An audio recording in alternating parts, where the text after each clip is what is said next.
Please be seated.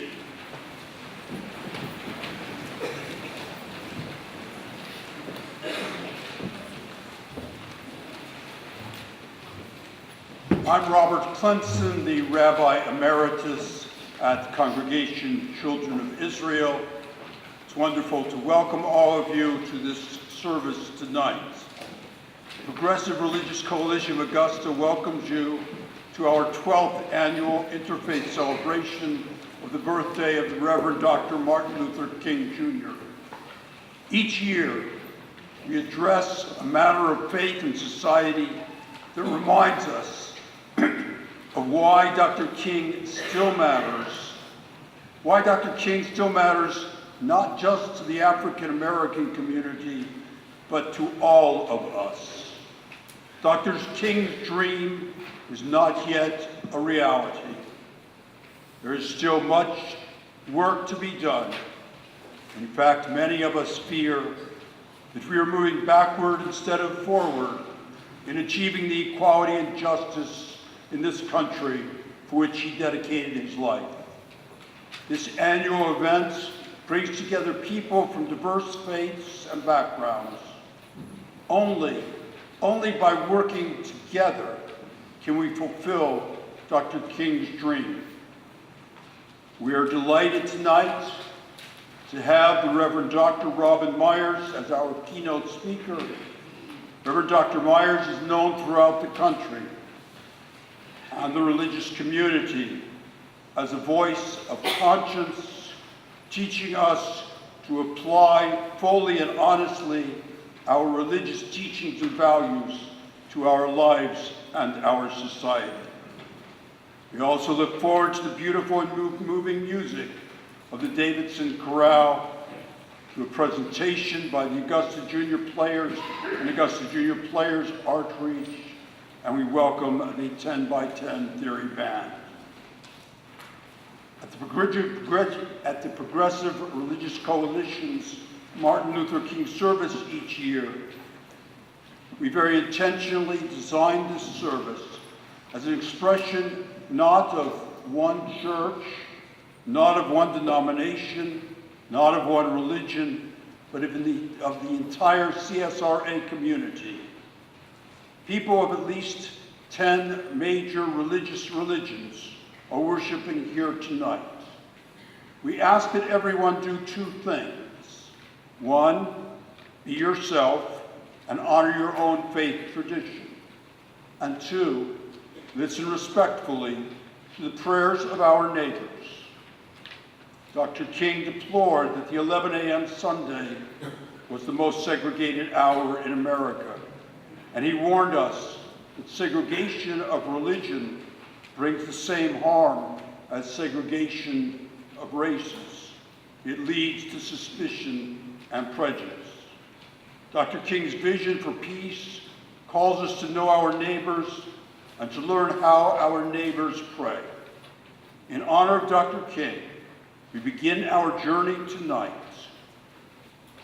with respect for every person gathered in this sanctuary as we learn to live with respect for all persons, all people, all faiths, all nations throughout the world.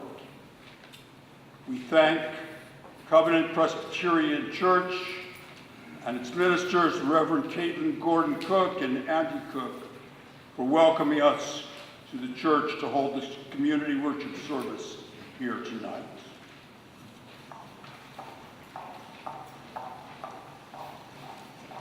Good evening. I am the Reverend Caitlin Gordon Cook, and this is my husband and co-pastor, Reverend Andy Cook. We serve Covenant Presbyterian Church, and it is our honor to welcome you here this evening for this service and celebration of the life of Martin Luther King, Jr. We are so grateful to partner with the Progressive Religious Coalition of Augusta, and we are glad that you are here this evening. If you need any hospitality this evening, we have ushers in the back that can help you with anything that you may need. Bathrooms are on the other side of this wall if you're looking for them. And after the service, we are having a reception for Dr. Meyers in the parlor, which is also on this hallway. We would invite you to join us for that. And now I would invite you to join me in giving a warm welcome to our mayor, the Honorable Hardy Davis.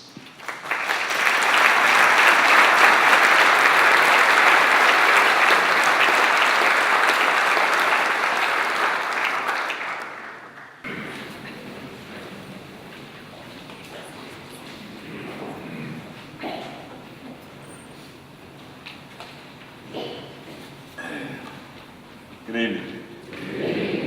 I'm told timing is everything. To this august body, I'm delighted to be here. To our distinguished guest and speaker, welcome to the Garden City of Augusta, Georgia, home of James Brown. And I do feel good. We're gathered here tonight, and my assignment is a simple one. Thank you to our host, congregation, and church for allowing us to be here for this most important occasion. And I think my assignment, Reverend Gates, is simple, and that is to give welcome and greeting. But I want to do more than that on today. We're here on what would have been the 90th birthday of one Dr. Martin Luther King, a milestone. Next week we'll celebrate a host of activities, but more than anything, as I was reading earlier today on an article from Peniel Joseph, I find it very fitting that the author of the article was Peniel. Many of you may remember that from Scripture. And his title was, Americans Too Often Praise the Man While Ignoring the Message.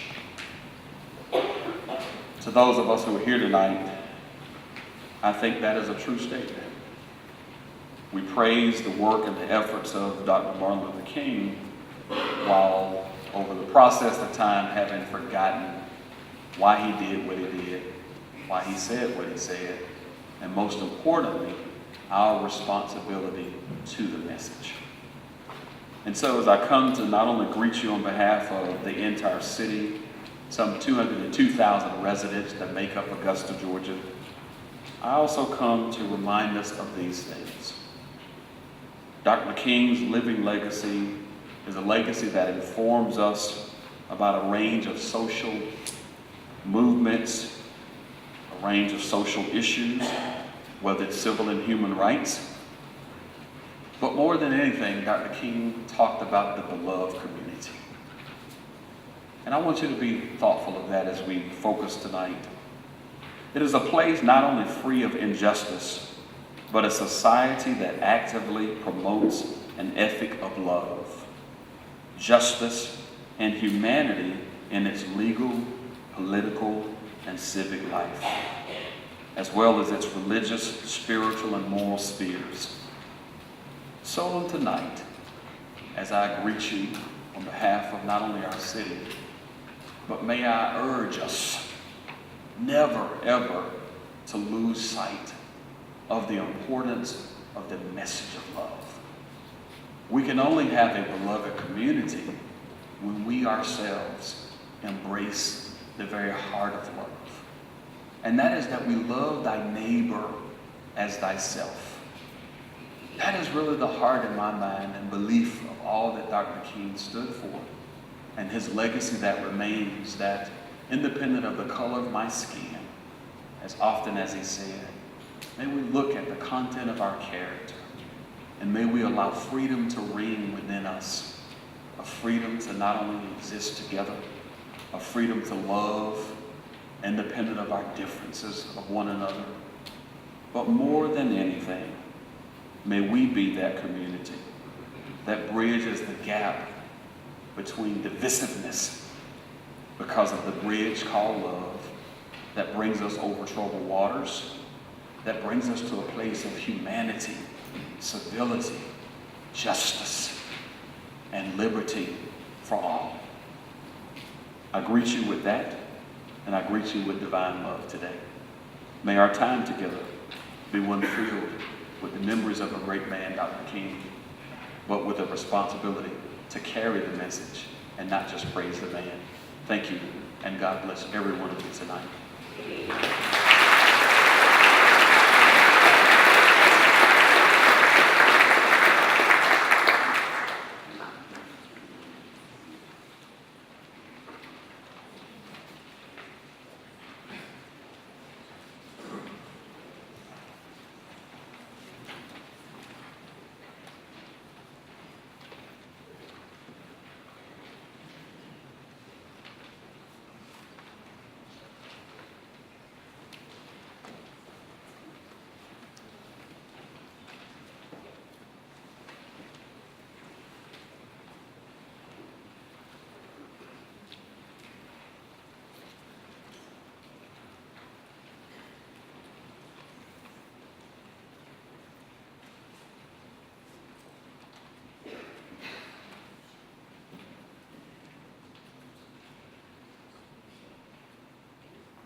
Good evening.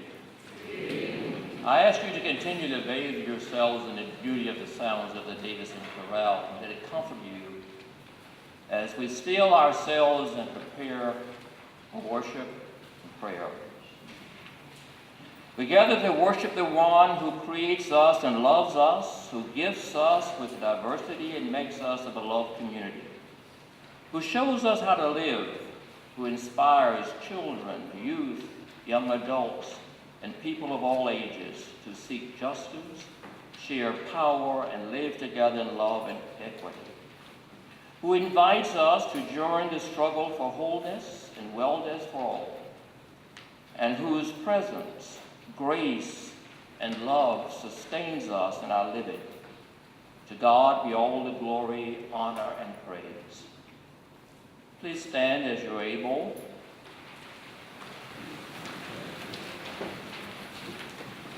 Let us pray.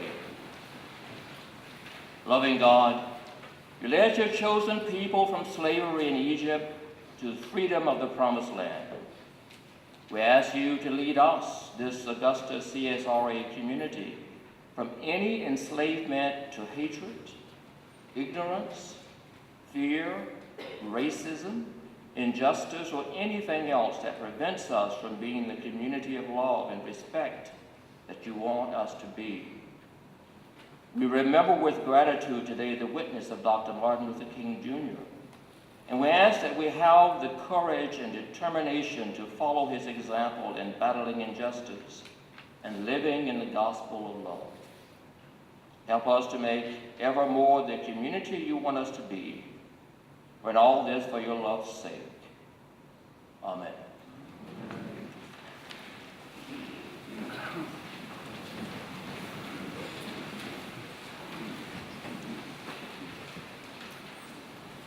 The coalition, aware that the Augusta Players, junior players, and the Augusta Players Outreach were doing a production of Four Little Girls, Birmingham, 1963, have invited them to perform a 10-minute selection.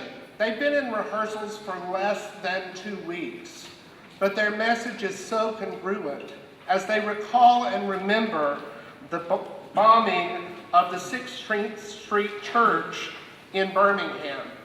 The play is based on, it's a fictional work based on the life and dreams and aspirations of the things that could have been with those 4 lives that were taken for us.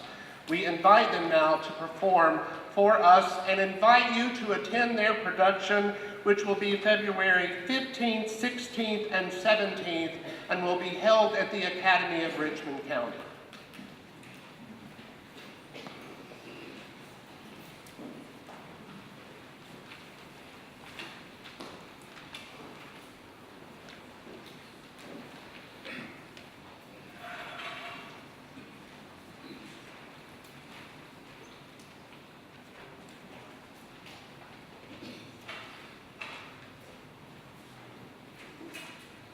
Come on by my side, and I'll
Another busy day at Presses. Father and daughter spent the entire afternoon shopping. Daddy, I'm hungry. We can eat when we get home. Waiter, another round of cherry Coca-Colas. Can we just stop something to get a drink while we're here? Let's wait till we get home. She and Mama started cooking by now. Please, Daddy, can we just stop to get something to drink while we're here? Everything looks so good. No, let's go. All the other kids' parents let them come here. Only one type of parent will let their kids eat at this lunch counter. What does that mean? It's time to get home. It's late. Daddy, what do you mean? Don't matter. Home is certain for the next month. It matters to me. Means they don't serve people that look like us in. Well, what's wrong with the way we look? Ask myself that almost every day. Well, can I come here when I get older? Hopefully by then, maybe things will be different. And you can come here as often as you like, regardless of your skin color. Come on, let me buy you a malt at the picnic. Don't tell your mama, be our little secret. We always go there. I know, baby, but I only spend my money where I'm treated with respect. This is a true story.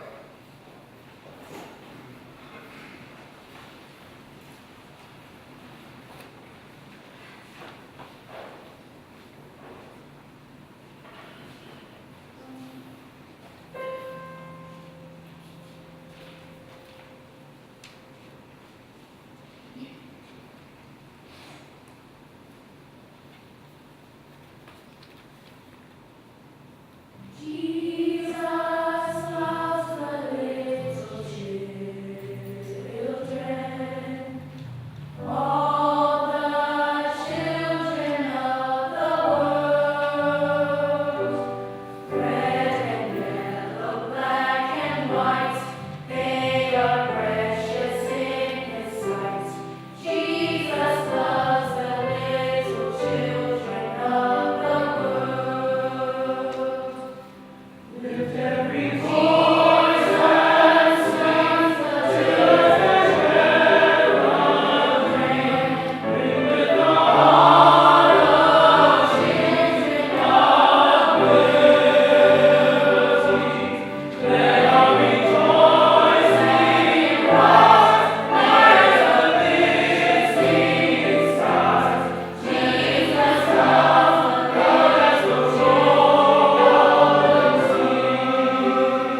what a joy it is to see such a diverse group here tonight.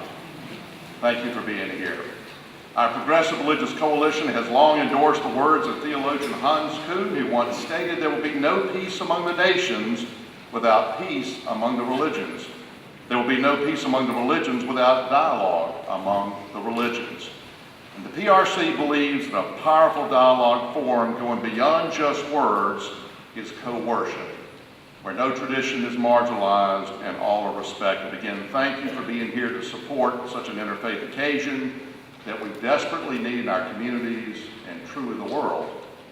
Our homilist, keynote, and preacher, all wrapped up in one, has a very interesting line in his book, Spiritual Defiance, Building a Beloved Community of Resistance. And note the Dr. King reference in there, the beloved community. He states, "A nervous speaker is the rule. A crowd made anxious by what they are hearing is the exception."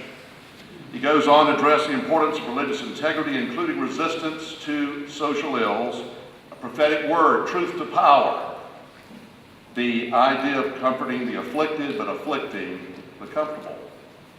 In my work as a mental health professional, the term maladjusted is usually a pejorative, negative term. But Dr. King reframes this term for us by proclaiming, "But there are some things within our social order to which I'm proud to be maladjusted, and to which I call upon you to be maladjusted." In much the same way he validated the nonconformist way, King fervently implores us to understand, and I quote, "The hope of a secure and livable world lies with the disciplined nonconformist, who are dedicated to peace, justice, and brotherhood." Folks, our keynote tonight is one maladjusted Okie, in the true sense of what Dr. King talks about. He gets the nonconformist call of spiritual depth and wholeness and wants others to get it too. One of my heroes, Bill Meyers, says of him, "In the pulpit, Meyers is the new generation's Harry Emerson Fosdick, George Buttrick, and Martin Luther King Jr." We have with us Dr. Robin Meyers of Oklahoma City tonight, senior pastor at the Mayflower Congregational Church of the United Church of Christ denomination in Oklahoma City, where he's held that office since 1985. He is also the Distinguished Professor of Social Justice at Oklahoma City University. He holds a PhD degree from the University of Oklahoma from the Department of Communication, Doctor of Ministry degree from the Theological School of Drew University, a Master of Divinity from the Graduate Seminary of Phillips University, and a BS in Education from Wichita State University. He has commercially authored 8 books and has written numerous articles and chapters for scholarly publications and regularly submits to magazines and newspapers. He's often heard on NPR. Many of us recognize that. Commentary that he provides on subjects interfacing religion and common good concerns. His awards resume is replete with recognition from numerous religious and secular quarters. And he was invited and gave the keynote address at Yale University, the Lyman Beecher Series, 2013. This prestigious series goes back to 1871. And in religious circles, trust me, there's no more celebrated and venerated call to have. Truly, Dr. Meyers is an activist, scholar, minister, and presenter with international impact. And I don't think it's a stretch to believe that Dr. King himself would approve of his flair for the maladjusted, nonconformist approach. Dr. Meyers, we are honored to have you here in Augusta to take part in our annual Interfaith Why Dr. King Still Matters worship service. And the quote I mentioned earlier from Spiritual Defiance, "I don't know how nervous you are, but I dare you to make us anxious as a crowd." Thank you for being here.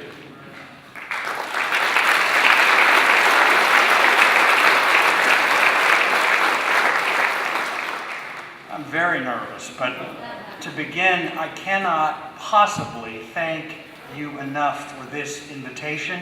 I am keenly aware, not unmindful, as Dr. King would say, that there have been some amazing preachers who have come before me. So when Sid Gates reached out to ask me if I would bring a word, I knew that I was not worthy, but Sid knew I was foolish enough to accept. In my tradition, church tradition, we call this being a fool for Christ. You've heard of that. So here I am, a maladjusted Okie from Oklahoma, a place I'm sure you have reached out to often in search of social gospel preachers. But then again, the last time I checked, this was Georgia. And so I think we know each other better than we think. And what we know is that we're in some deep, deep trouble. What's more, that King saw this day coming. And as a pastor, I don't know how we can make it, how we can keep hope alive when hope seems hopeless, except by faith.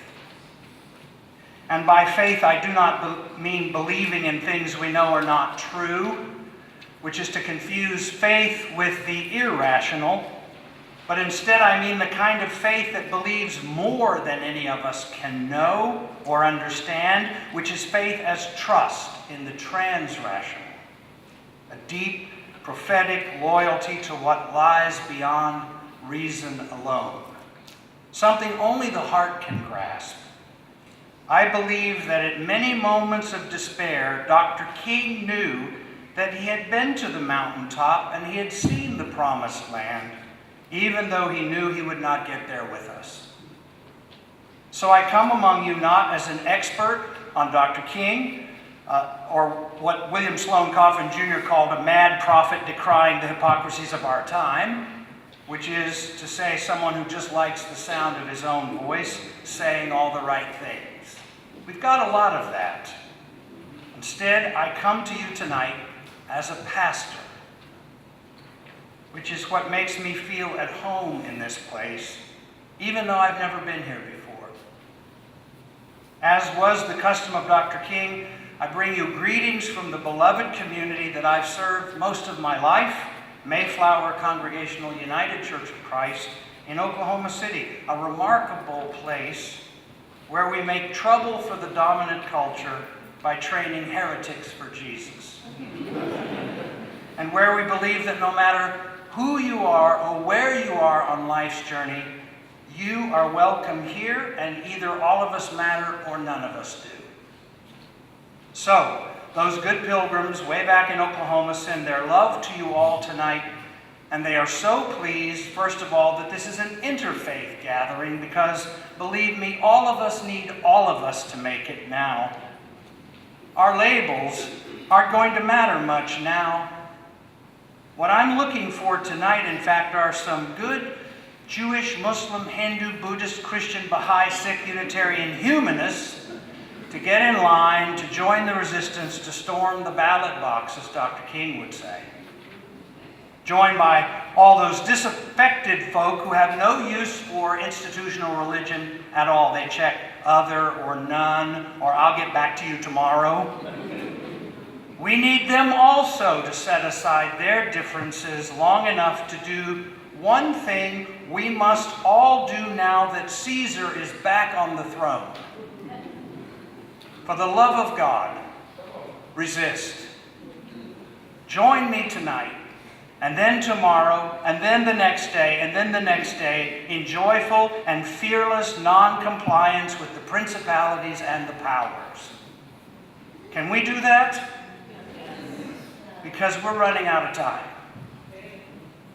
In King's I Have a Dream speech, he used a line that still makes the hair stand up on the back of my neck, even though he said it half a century ago.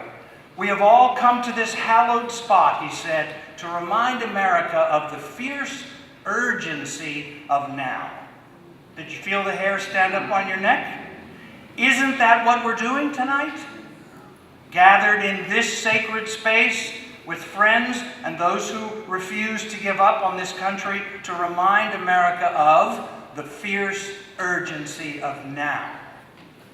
Because if not us, then who? If not here, then where? If not now, then when? How much worse would it have to get before our insurgency and urgency became fierce, and we would join Dr. King's famous refrain and know that it's true, now is the time. When I was 11 years old, I met Dr. King.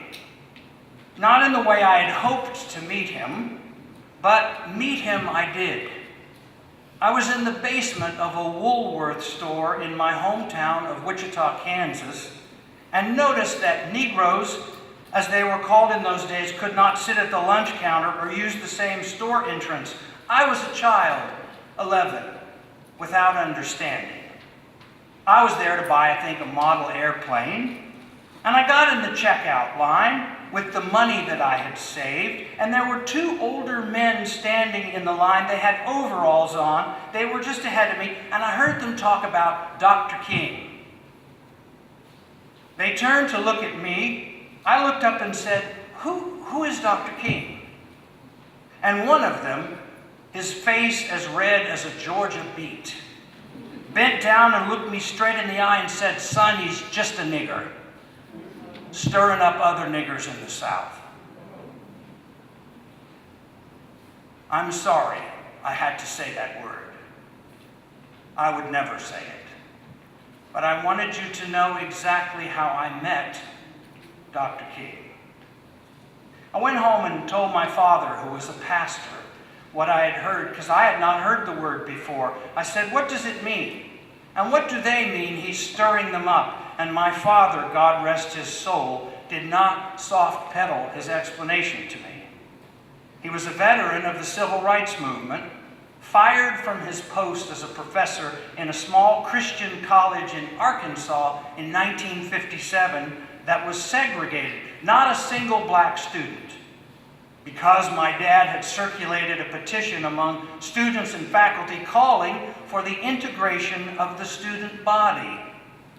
His logic was rather straightforward.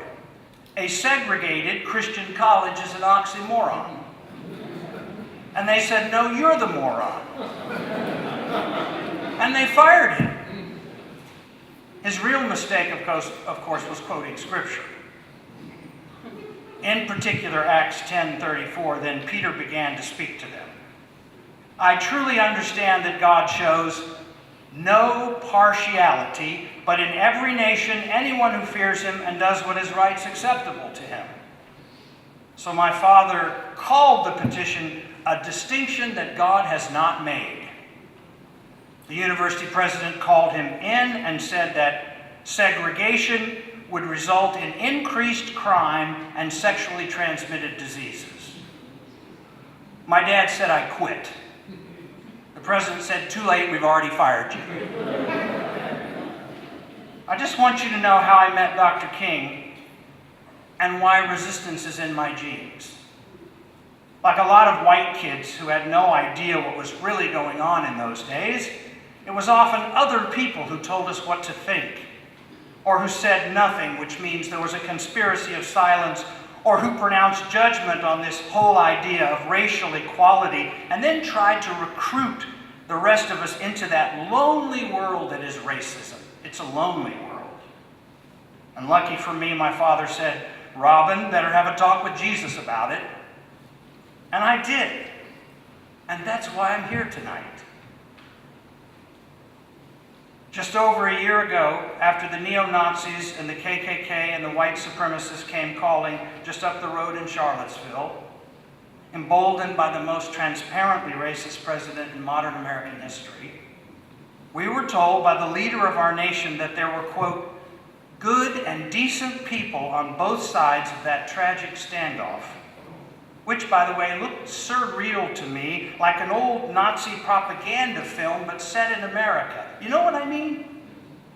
I'm here to say to you that any preacher who did not take to her pulpit the following Sunday and say it plainly and without blinking is an unindicted co-conspirator. The word is nope, nope. It's a short, simple, effective, clear word. It really preaches nope. There are no good and decent neo-Nazis and white supremacists. There are lost souls, perhaps, very frightened little boys, perhaps, but nothing that is good and decent. We've been there, folks. We're not going back. Because we remember the words of Dr. King, we must forever conduct our struggle on the high plane of dignity and discipline. We must not allow our creative protest to degenerate into physical violence Again and again, we must rise to the majestic heights of meeting physical force with soul force. Mercy. Dr. King, we need you now. You should see us now, gathered in this hallowed spot to remind America of, say it with me, the fierce urgency of now. As luck would have it, or fate, I grew up to study rhetoric and to have the opportunity to teach students about language in its native form, which is the world of sound, and explore the vital intersection of ethics and human communication, which is really just a fancy way of saying that not only do we need to tell the truth, but that what we say is inseparable from how we say it. Because the truth is not its own evangelist, Kierkegaard said. The truth is not nimble on its feet. Dr. King knew that, and so he sang to us. So along came this man named Martin, born just over the hill in the Sweet Auburn neighborhood of Atlanta, as we know, on this day 90 years ago. A man whose voice was a gift from God and a death sentence. One of my students said in class one day, after listening to a Dr. King sermon or speech, he said to me, "Dr. Meyers, it sounded to me like he was singing. His voice is like rolling thunder," he said. I said, "Yes, that's why he's been called a rhetorical virtuoso." "But that's a musical term." "Yeah, it is, yes." "How does he do that?" I said, "Well, for starters, he would not say that he is working alone." But look at us now. After the eloquence of the first African-American president, we have a man in the world's most important job whose power comes from fear-mongering, from manufactured chaos, from public insults against anyone who will not pretend to love him, and whose vision of success is entirely transactional, malignantly narcissistic, and singularly absent a moral imagination. As Gertrude Stein said once about her hometown of Oakland, California, there is no there there. At the very least, he could just tweet others as he would like to be tweeted.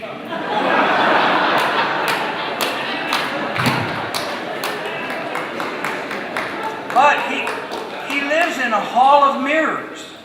And as we say in Oklahoma, his fondest wish is to die in his own arms. Dr. King, we need you now. You should see us now, gathered in this hallowed spot to remind America of, say it with me, the fierce urgency of now. 40 years ago, while I was still in seminary, William Sloane Coffin Jr. came to speak on campus, and he said something that I have never forgotten. All of us were into our studies, knee-deep in our books, systematic theology, clinical pastoral education, hermeneutics, how to baptize a baby without dropping it, important stuff like that. But Bill suddenly stopped in the middle of his speech in chapel, and he said this: "I believe America will go fascist in 30 years. Well, we just looked around and what did he just say? No one took him seriously because, the F word, fascism, is an ugly word not to be used lightly. And we were all thinking, brown shirts, jackbooted thugs. Little did we know that fascism can come wrapped in the mantle of predatory capitalism and anti-immigrant hysteria.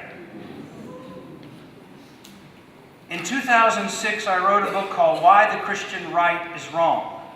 And in it, I listed 14 signs that a society is moving toward fascism. This was 15 years ago. Here they are. Number 1, powerful and continuing nationalism. Number 2, disdain for the recognition of human rights. Number 3, identification of enemies and scapegoats as a unifying cause. Number 4, supremacy of the military. Number 5, rampant sexism. Number 6, controlled mass media. Number 7, obsession with national security. Number 8, religion and government intertwined. Number 9, protection of corporate power. Number 10, suppression of labor power. Number 11, disdain for intellectuals and the arts. Number 12, obsession with crime and punishment. Number 13, rampant cronyism and corruption. And last but not least, the 14th reason, fraudulent elections. You just had one. So, all present and accounted for, these 14. Dr. King, we need you now. You should see us now gathered in this hallowed spot to remind America of the fierce urgency of now. Dr. King is rightly remembered as a civil rights icon, but he was not killed during that period of his life, but rather after he shifted his attention from the most obvious forms of racial discrimination to the idea of systemic oppression. I told one of my colleagues at the university, who is a King scholar, that I was going to speak to you all tonight, and I asked him, so what would you talk about? And without hesitation, he said, systems. Talk about systems. King had figured out that although it's important to pull drowning people out of the river, it's even more important to go upstream and see who or what is throwing them in. In King's most controversial speech, given in the pulpit of the Riverside Church, April 4th, 1967, exactly 1 year to the day before he was gunned down in Memphis, he confronted the immorality of the Vietnam War. Not just on moral grounds, since war is humanity's greatest failure, sending the poor to die for the lifestyles of the rich, which is an abomination, by the way, in the heart of God, but also because young African Americans were being asked to fight for freedoms abroad they did not enjoy back home. King started the sermon, which angered even the New York Times, by saying, quote, "A time comes when silence is betrayal." Let me just say that again. A time comes when silence is betrayal. King watched his movement for social justice overtaken by what he called war madness, and its funds depleted to pay for Agent Orange and to prop up the political fortunes of spineless presidents. Dr. King, we need you now. You should see us now gathered in this hallowed spot to remind America of the fierce urgency of now. Those systems that perpetuate poverty became the focus of King's work. The poor school to prison pipeline that is mass incarceration. The forsaken neighborhoods in some of our largest cities given up on to rot away in a cesspool of drugs and violence. Gun laws written by the NRA instead of by sane human beings. Drug dealers in silk suits we call Big Pharma. A celebrity and entertainment culture that intoxicates us with images of perfection and power that bear no resemblance to real life, so unreal in fact that in the final insult we call them reality TV, and we elect showmen instead of statesmen. Systems of oppression know how to hide their sin. Our country is still a place where bodies are bought and sold for the spectacle that is sports. And deadly lies are told about what football does to the brains of young men. Our so-called public policy that enriches the already rich with the most pernicious and self-evident lie in American politics, namely the myth that wealth trickles down.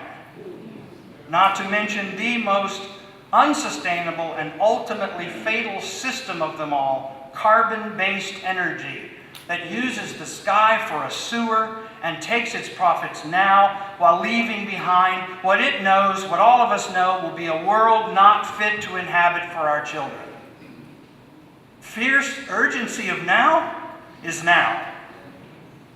Alone in the world we are now, denying global climate change at the highest levels. We know the difference between a fictional national emergency and a real one. Mr. President, you are the national emergency.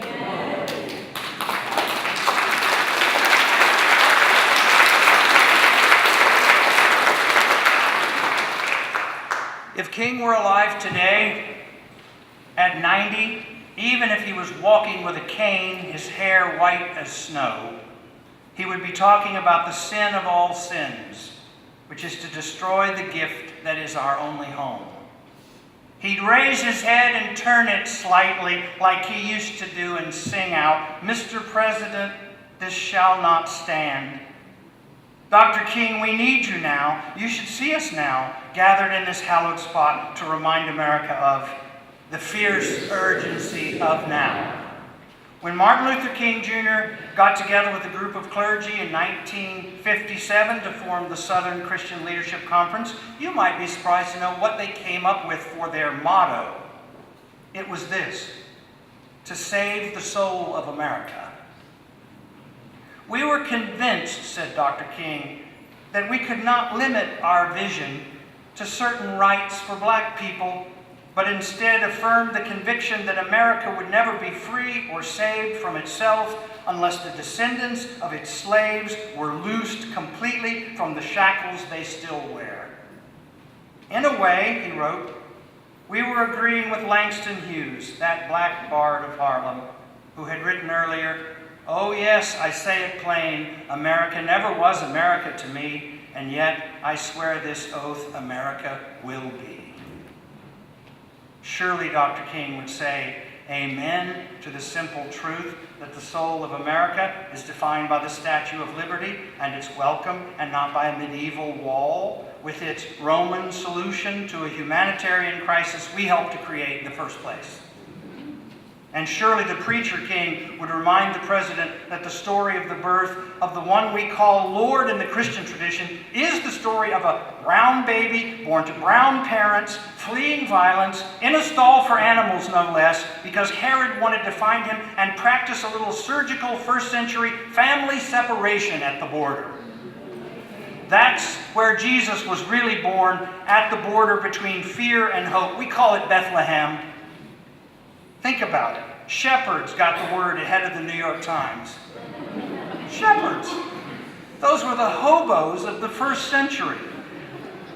And wise men from the East, I like to think of them as tenured professors from Harvard and Yale.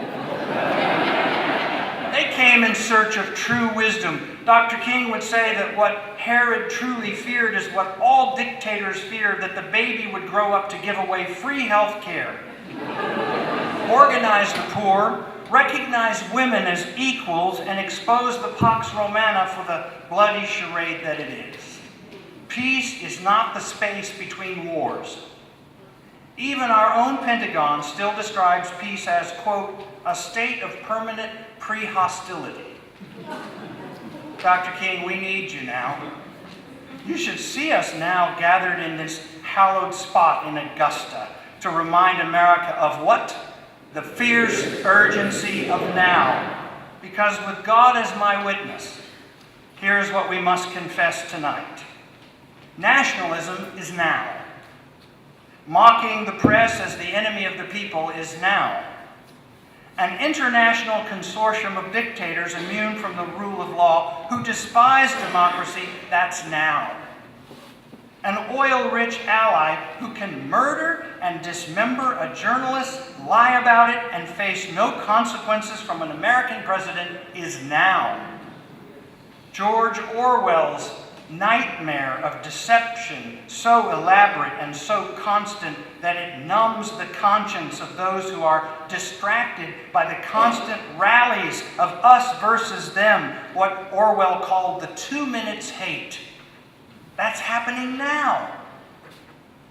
Christian evangelicals who told us for years that what really counts is character, as long as it was Clinton's character they were talking about, but have revealed that in fact they are willing to go cheap for power so long as the courts can be stacked and Roe v. Wade can be overturned. This is happening now.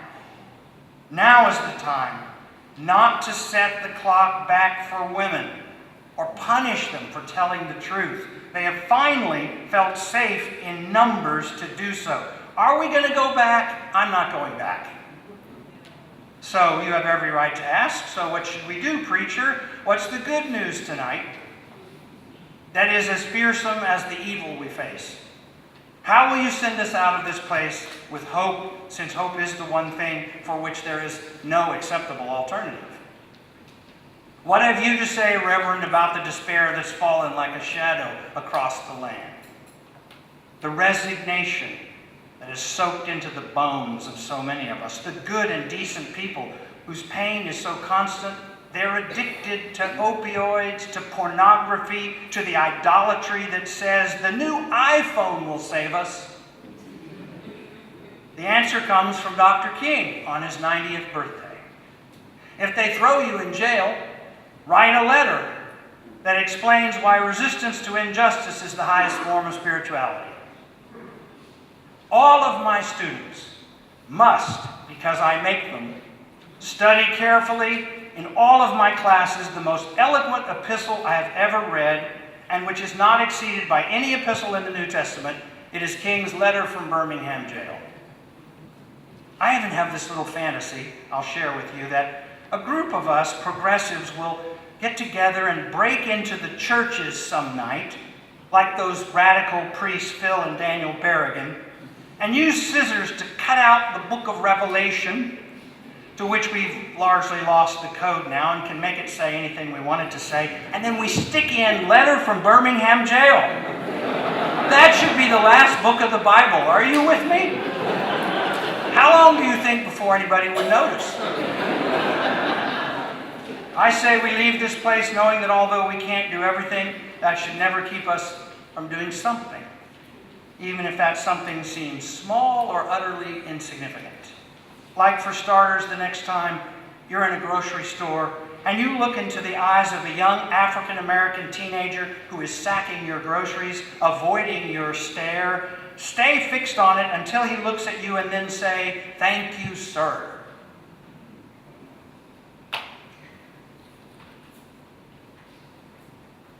Hold open the door for a woman wearing hijab. Go to a Shabbat service this Friday night and ask to wear one of those little things on your head that you're too embarrassed to admit you don't know that it's called a yarmulke. And remember, please, if you're a Christian and you're worshiping with Jews, it is a reunion of the original family. Obama is not a brown-skinned anti-war socialist who gives away free health care. You're thinking of Jesus.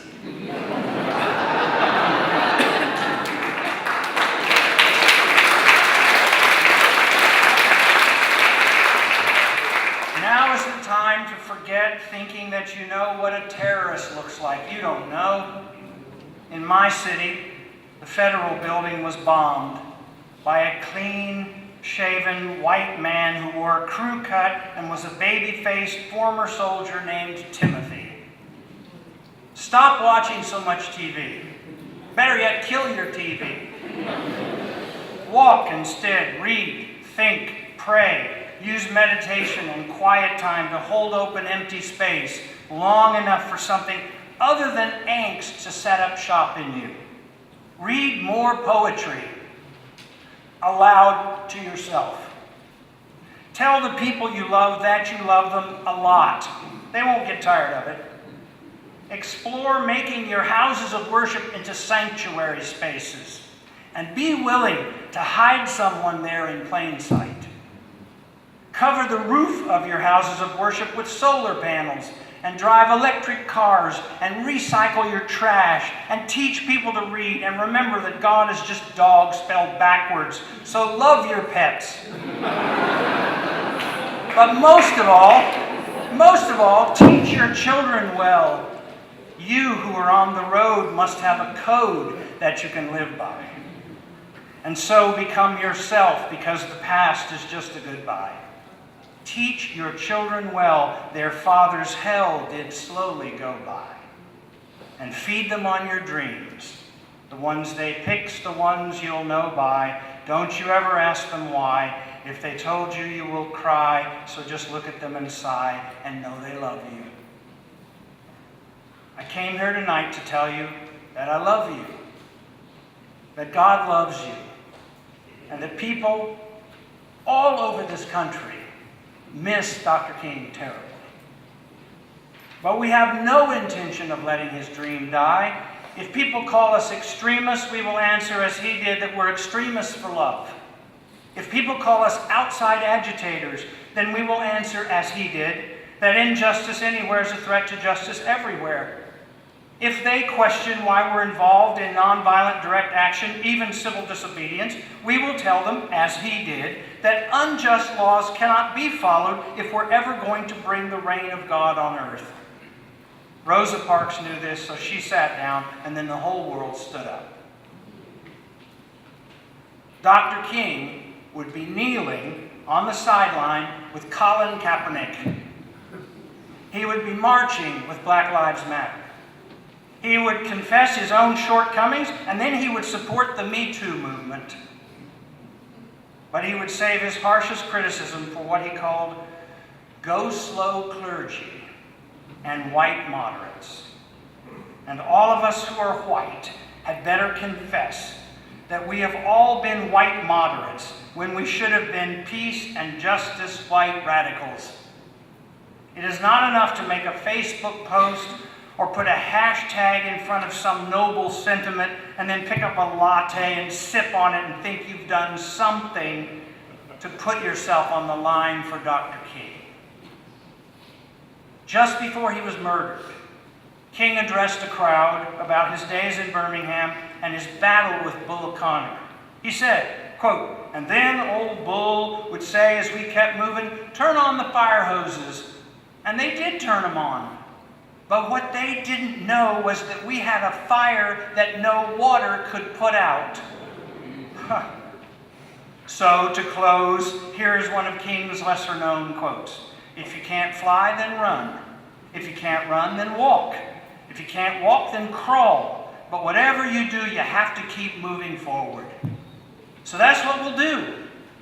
And we will keep the faith, the fearless faith that passes all understanding, gathered in this hallowed spot to remind America of what? The fierce urgency of now. This makes me want to sing, and I can't even sing. This little light of mine, I'm gonna let it shine. This little light of mine, I'm gonna let it shine.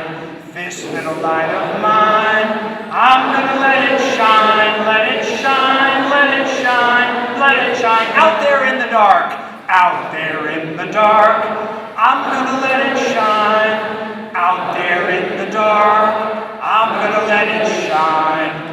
Out there in the dark, I'm gonna let it shine, let it shine, let it shine. To keep my neighbors safe, to keep my neighbors safe, I'm gonna let it shine. To keep my neighbors safe, I'm gonna let it shine. To keep my neighbors safe, I'm gonna let it shine, let it shine, let it shine, let it. To keep Dr. King alive, to keep Dr. King alive, I'm gonna let it shine. To keep Dr. King alive, I'm gonna let it shine. To keep Dr. King alive, I'm gonna let it shine, let it shine, let it shine, let it shine. Thank you all. God bless you.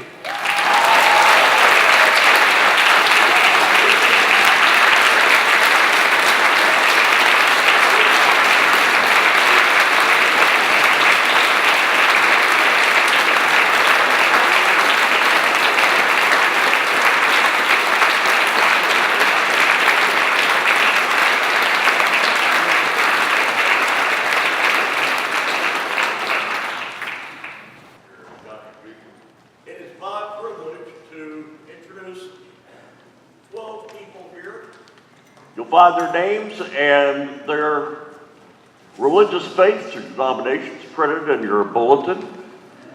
And these people are the answer to a little antidote that came my way recently where a young boy about 3 or 4 was being shook by somebody who was supplying parenting right outside of the store where he'd been pulled out.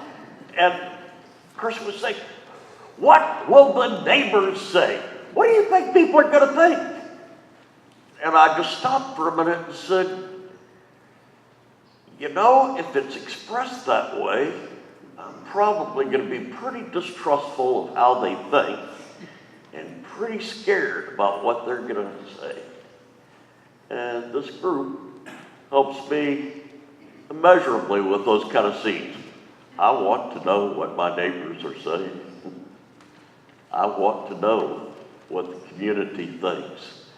And here is the beginning of people that will help us to know how very many different people in the community are thinking. Thank all of you. In your bulletin are the passages that these people have written. They're largely unedited. And we will start with the bishop down here. The Old Catholic faith teaches us to seek out and support the least, the lost, and the forgotten of our society. May we ever persist in this calling, especially in these trying times. The message of the founder of Sikhism, Guru Nanak, is that all humanity is one and equal. We all belong to the same class of humanity, promote equality, fight and pray for peace, love, and justice. In the 4th chapter of the Quran called the Women, God says, "People, be mindful of your Lord, who created you from a single soul, and from it created its mate. And from the pair of them spread countless men and women, far and wide. Be mindful of God, in whose name you make requests of one another. Beware of severing the ties of kinship. God is always watching over you." In the 49th chapter, called the Rooms, God says, "O mankind, we have created you from a male and a female, and made you into races and tribes, so that you may identify one another. Surely the noblest of you in Allah's sight, in God's sight, is the one who is most pious of you. Surely Allah, God Almighty, is all-knowing, all-aware."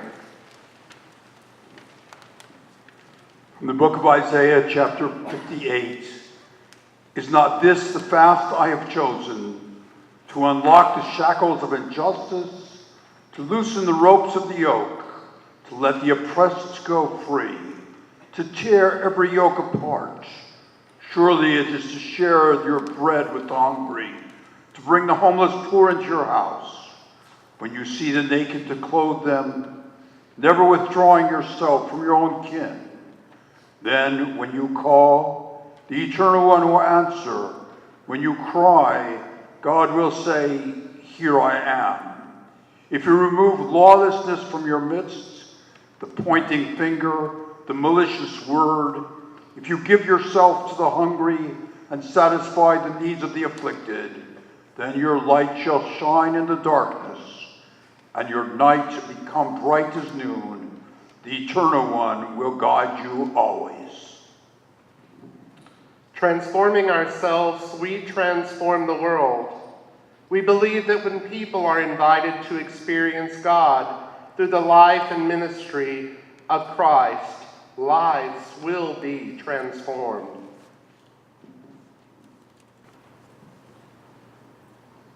Words spoken by Blessed Miguel Pro, a Jesuit Mexican martyr. We ought to speak, shout against injustices with confidence and without fear. We proclaim the principles of the Church, the reign of love, without forgetting that it is also a reign of justice. From the Second Vatican Council, the Church reproves as foreign to the mind of Christ any discrimination against human beings or harassment of them because of their race, color, condition of life, or religion.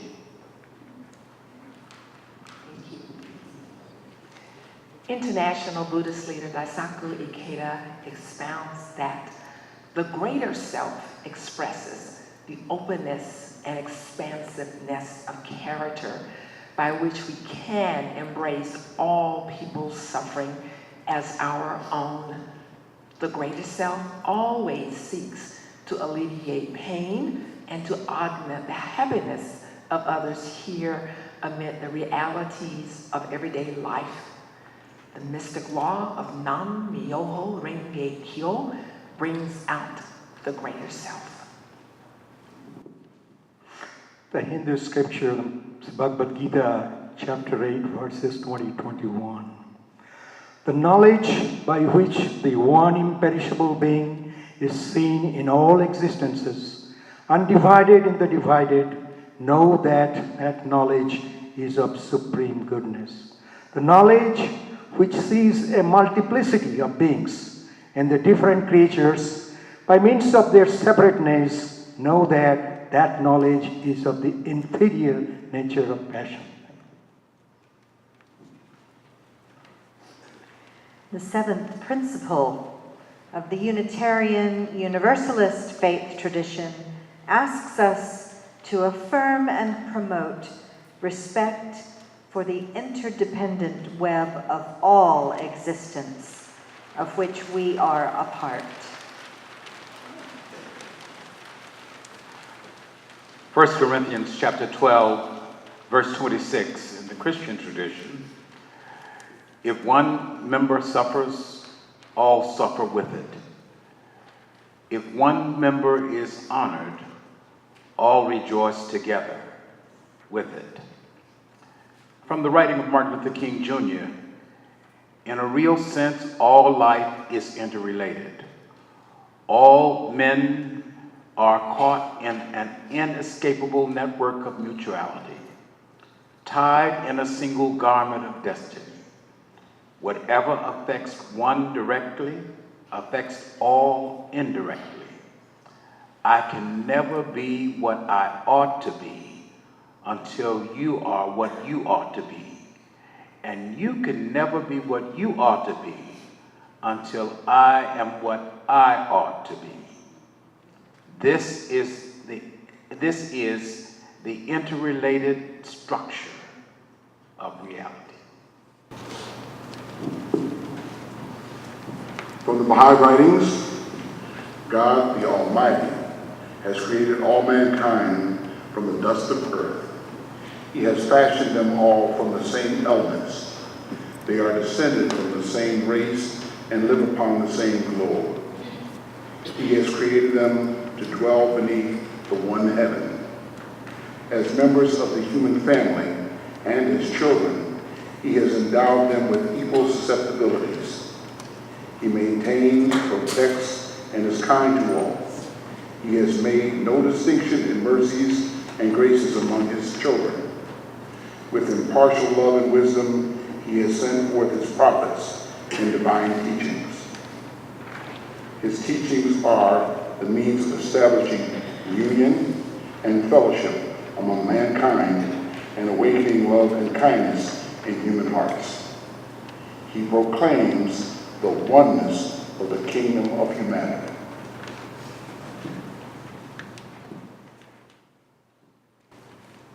From the Book of Common Prayer. O God, you made us in your own image and redeemed us through Jesus, your Son. Look with compassion on the whole human family. Take away the arrogance and hatred which infect our hearts. Break down the walls that separate us. Unite us in bonds of love, and work through our struggle and confusion to accomplish your purposes on earth, that in your good time all nations and races may serve you in harmony around your heavenly throne.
being here for this sacred night.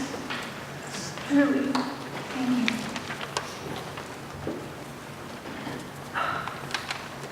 There is work yet to be done. We know. The dream has not yet been realized. Mercy and truth have not yet met together. Justice has not yet run down like waters, nor righteousness like a mighty stream. And so, provoke us once again, mighty God. Stir up your people once more. Unsettle us with the holy dissatisfaction of Dr. King and all the prophets before us, that we ourselves might no longer be content with the way the world is, but anxious and agitating for the way the world ought to be. Where truth is denied, let the struggle continue. Where love has been denied, let love break through.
prepare to go forth from this place, take with you what you've seen and heard here tonight.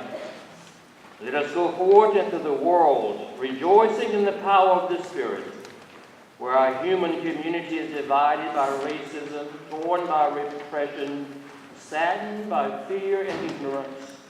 May we give ourselves to the work of the beloved community. Thanks be to God. Amen.